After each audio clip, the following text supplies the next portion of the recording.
खरात प्रकरण हे महाराष्ट्रभर गाजते. एक तुम्हाला निश्चित सांगतो की आम्ही राजकारणामध्ये अनेक लोक आहेत, अनेक लोक असतात. अनेक वेळेला अनेकाशी संपर्कही येतो. नेमकं येणाऱ्या माणसाच्या मनात काय आहे हे कधी सांगता येत नाही, किंवा तो काय उद्योग करतो ह्याची पूर्वकल्पना कधीही नसते. आणि असून जर कोणी त्याला जर साथ देत असेल तर तो गुन्हा आहे. तसा जर गुन्हा कुणाकडून घडला असेल तर निश्चित त्याची सुद्धा चौकशी झाली पाहिजे. परंतु हे प्रकरण एवढं गंभीर आहे, याच्या खोलात जाऊन आता तुम्ही जे काही व्हिडिओ पाहतात, अनेक व्हिडिओ जेव्हा येत आहेत त्या टायमाला निष्ठेचा कळस ज्याला म्हणतात तो आपल्या नजरेस येतोय. म्हणून एखाद्यावर श्रद्धा ठेवणे किंवा एखाद्याला मानणं आणि त्याचा असा गैरफायदा घेणं हे अत्यंत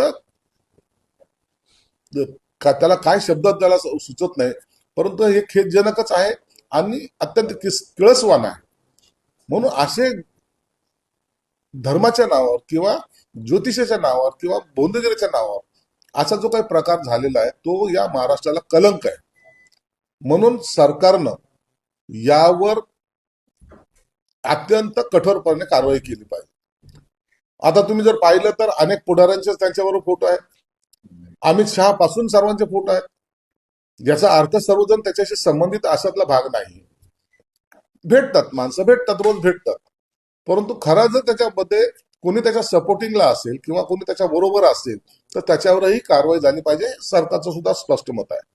असं नसतं का एखाद्या वेळेला एखाद्याला थोडी बहुत मदत करणं हा भाग वेगळा आहे, परंतु हा मदतीचा जर गैरवापर जर कोणी घेतला असेल तर मात्र त्याचं चुकीचं झालेलं आहे.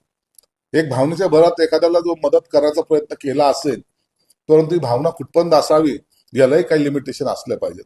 म्हणून आता जो काही GR काढला म्हणतात त्याच्यामुळं एक आपल्याकडे लोकांचा रोष जातो, हे मात्र तेवढंच खरं आहे. की एखादा मुख्यमंत्री ज्यावेळेस एखाद्या व्यक्तीला किंवा एखाद्या महाराजांना भेटायला जातो त्यावेळेस एक यंत्रणा असते की ती त्या सगळी चौकशी करते, अशा बाबी जाणं योग्य आहे का योग्य अशा प्रकारची भूमिका बनते. एकनाथ शिंदे मुख्यमंत्री असताना तिथं पोहोचल्याचा आरोप केला जातोय. अनेक नेते त्या ठिकाणी पोहोचले त्यांच्या. अहो, एकनाथ शिंदे साहेब असतील किंवा अमित शहा साहेब असतील किंवा इतर कोणी नेते असतील, त्यावेळेला हे प्रकरण कधी उघडकीस आलं का? हे आता कळायला लागलेलं आहे. म्हणून जोपर्यंत प्रकरण समोर येत नाही तोपर्यंत प्रत्येकाला थोडं त्याची बाजू समाजासमोर जो पण देत नाही किंवा त्याच्यावर गुन्हा दाखल होत नाही तोपर्यंत या प्रकरणात कळायचं काही मार्गच उरत नाही.